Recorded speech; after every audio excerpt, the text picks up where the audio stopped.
अक्सर हमारे मन में शहद से ज़्यादा डर सताता है। परंतु क्या आप सोच सकते हो कि मधुमक्खी पालन एक करियर ऑप्शन भी हो सकता है, जिसको हम जॉब की तरह भी अपना सकते हैं? कैसे? यह जानने के लिए हम एकत्रित हुए हैं चिड़ियापुर के जंगल में, जहां पर हनी कार्तिकेय बी कीपिंग शुद्ध वातावरण में मधुमक्खी पालन कर रहे हैं। मधुमक्खी पालन एक ऐसी प्रक्रिया है जिसमें हम मधुमक्खियों को नुकसान पहुंचाए बिना मधुमक्खियों से अधिक उत्पादन कराते हैं। वैसे तो मधुमक्खी एक कीट ग्रुप का प्राणी है और इसकी 300 से अधिक प्रजातियां हैं, परंतु इसमें 6 से 7 प्रजातियां ही शहद बनाती हैं। कुछ कम बनाती हैं तथा कुछ ज़्यादा बनाती हैं। मधुमक्खी के स्वभाव के अनुसार इनको दो भागों में विभाजित किया जा सकता है। एक मधुमक्खी अंधेरे में अपना छत्ता बनाती है तथा एक मधुमक्खी उजाले में अपना छत्ता बनाती है।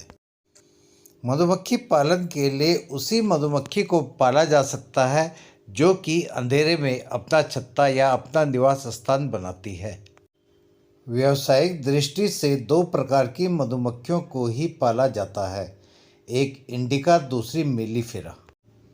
पहाड़ी इलाके, ठंडे इलाके में जो मधुमक्खी पाली जाती है या उत्तराखंड में जो परंपरागत तरीके से पाली जाती है वह इंडिका कहलाती है। पहले यह मक्खी उत्तराखंड के हर घरों में पाली जाती थी, परंतु अब पक्के मकान और आधुनिकीकरण होने के कारण यह मधुमक्खी अब विलुप्त होने के कगार में है। उत्तराखंड की जलवायु तथा भौगोलिक परिस्थितियों को देखते हुए यह मधुमक्खी उत्तराखंड के लिए सबसे उपयुक्त है। मैदानी इलाकों के लिए जो उपयुक्त मधुमक्खी होती है वह मेलिफेरा होती है। इसकी उत्पादन क्षमता इंडिका से बहुत अधिक होती है।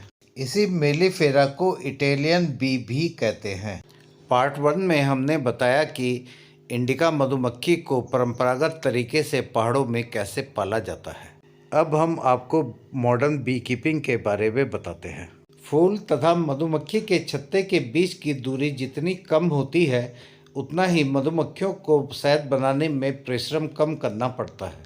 इसलिए हम इनको पेटियों में पालते हैं, क्योंकि पेटियों को एक स्थान से दूसरे स्थान पर ले जाना आसान होता है। हम हर पेटी में 8 से 10 फ्रेम रखते हैं।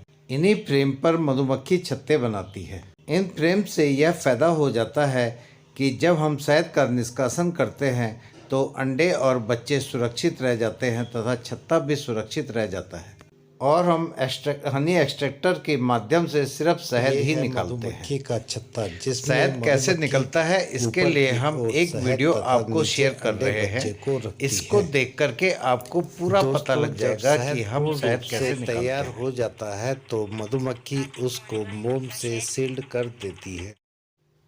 पार्ट 3 में हम आपको मधुमक्खी तथा शहद के बारे में बताएंगे।